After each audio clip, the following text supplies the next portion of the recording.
ওরা ওই বিজেপির কাছ থেকে যে টাকাগুলো নিয়ে রেখেছে সেইগুলো নিয়ে অন্য অন্য জায়গায় গিয়ে সেখানে বিয়ে শাদী করে অ্যাশ করে।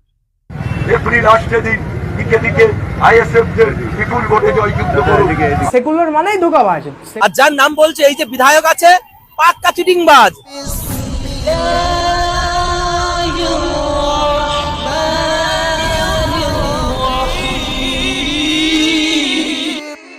আইএসএফ কে ভোট দেওয়া মানে বিজেপি কে ভোট দেওয়া, এই কথার প্রমাণ কিন্তু একজন দিয়ে গেছে। কে জানেন তো আপনারা? আরাবুল। চলেন এই বক্তব্যটা শোনেন, শুনলে বুঝতে পারবেন। এপ্রিল আসছে দিন দিকে দিকে আইএসএফ দের বিপুল ভোটে জয়যুক্ত করুন। আপনারা বিপুল ভোটে জয়যুক্ত করুন। আপনাদের কাছে আমাদের আবেদন, ভাঙড়ে ক্যানিং এর সার্বিক উন্নয়নের স্বার্থে ক্যানিং এ সন্ত্রাস রুখতে, ক্যানিং এ জুলুম রুখতে আপনারা আইএসএফ কে ভোট দিন। আপনারা দিকে দিকে আইএসএফ ক্যান্ডিডেটদের বিপুল ভোটে জয়যুক্ত করুন। ভাঙড়ে নওশাদ সিদ্দিকী, ক্যানিং এ আরাবুল ইসলাম। তাই আপনাদের কাছে বড় জোরে আবেদন রাখবো যে আপনারা আমাকে দুহাত ভরে আশীর্বাদ। আইএসএফ কে ভোট দিন আর বিজেপিতে ভোট দিন, এই বক্তব্য কিন্তু এখনকার। এখন ইনি আইএসএফ এ ঢুকে আইএসএফ এর কাছ থেকে মালা টালা গলায় পরে এখন এই বক্তব্যটা ইনি দিচ্ছে আরাবুল, যে আইএসএফ কে ভোট দিন আর বিজেপি কে ভোট দিন। এখনো পর্যন্ত মুসলমানের চোখ খোলেনি, অন্ধের মতো এদের পিছনে দৌড়দৌড়ি করছে। চলেন এবারে একটা মানুষ নওশাদের বিষয় কিছু বলছে, একটুখানি শোনা যাক। শোনেন, কথাগুলো শুনলে ইনশাল্লাহ আপনাদের লাভ হবে। আর যার নাম বলছে এই যে বিধায়ক আছে পাক্কা চিটিংবাজ, শুধু ভাওতাবাজি করেছে, ভাঙড়ের মানুষের জন্য একটা কাজ করেছে, রাস্তায় হাঁটা যাচ্ছে না। যেই মা বোনেরা ওনাকে জিতিয়েছে বিশ্বাস করে, সেই মা বোনেদের জন্য ক টাকা দিয়েছে, তাদের কটা সুবিধা করেছে। তারা যখন সমস্যায় পড়ে কে দেখে? আমাদের ঘরে বোম বন্দুক মারা হয়েছে এই সকল এই সেকুত দলেরা, যারা এই ভাঙড়ে 5 বছর লুটে পুটে খেয়েছে। তারা একটা ঘরের দুই ভাইয়ের মধ্যে দ্বন্দ্ব লাগিয়ে রেখেছে। এ ওর বাড়ি যায় না, সে ওর বাড়ি যায় না, একে অপরের দিকে চেয়ে দেখে না, এমন দ্বন্দ্ব লাগিয়ে রেখেছিল। কি দিয়ে? ধর্মের দোহাই দিয়ে। এই কথাটা কিন্তু সঠিক, ধর্মের দোহাই দিয়ে পলিটিক্স করছে আছে। আর এই ধর্মের দোহাই দিয়ে এরা কিন্তু বাংলায় বিজেপির আসার পথটা পুরো সহজ করে দিচ্ছে। বিগত দিনে আমি আপনাদেরকে জানিয়েছিলাম যে আইএসএফ কত টাকা নিয়েছে বিজেপির কাছ থেকে। তারপরেও আমাকে যা গালাগালি করেছেন সেটা আলাদা বিষয়, গালাগালি আমাকে করছেন কোনো যায় আসে না, কিন্তু অ্যাটলিস্ট আপনারা হুজুরদের নামে গালাগালিগুলো বন্ধ করেন। যাদের পায়ের ধুলোর যোগ্য আপনারা না, তাদের বিষয় কথা বলাটা আপনাদের পক্ষে খুবই খারাপ। এই পৃথিবীতে কি হবে আমি জানি না, কিন্তু আখেরাতে আপনাদের খুবই ক্ষতি হবে।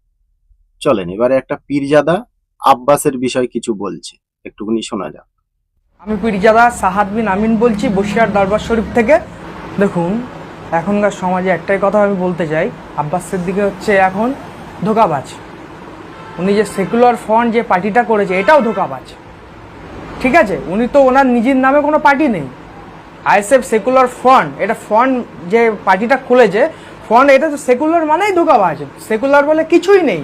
ওরা বাইরে থেকে তো অন্য কোনো পার্টির নাম, বিজেপির টাকা খেয়ে তো এসব করছে।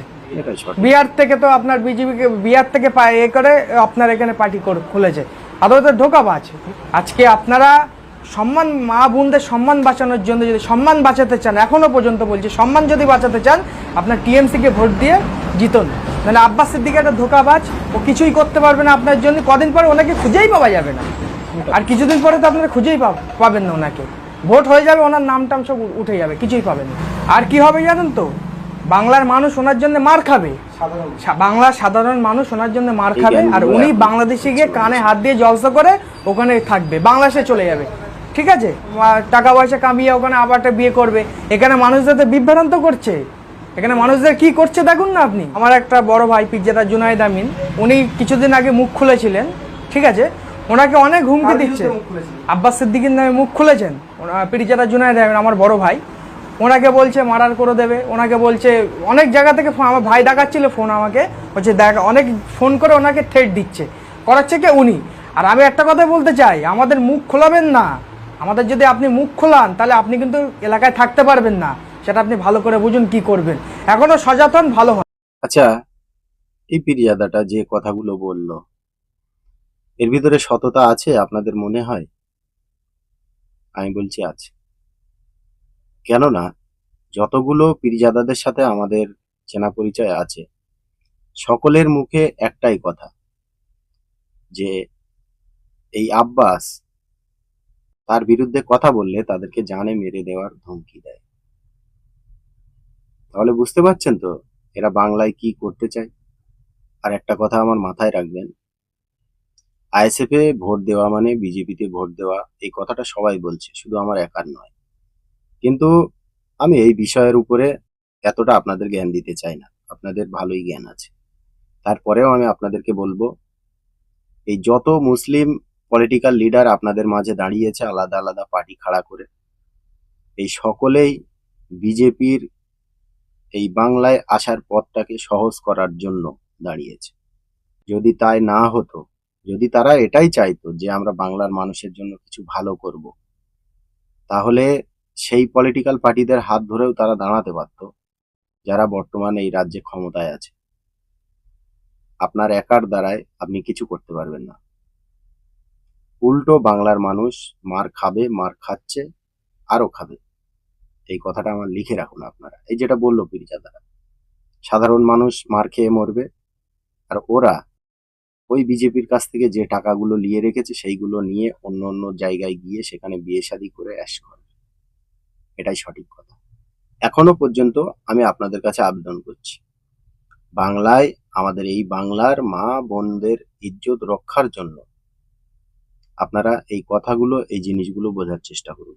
বিজেপি আসলে কি হবে, এখনো সময় আছে, সচেতন।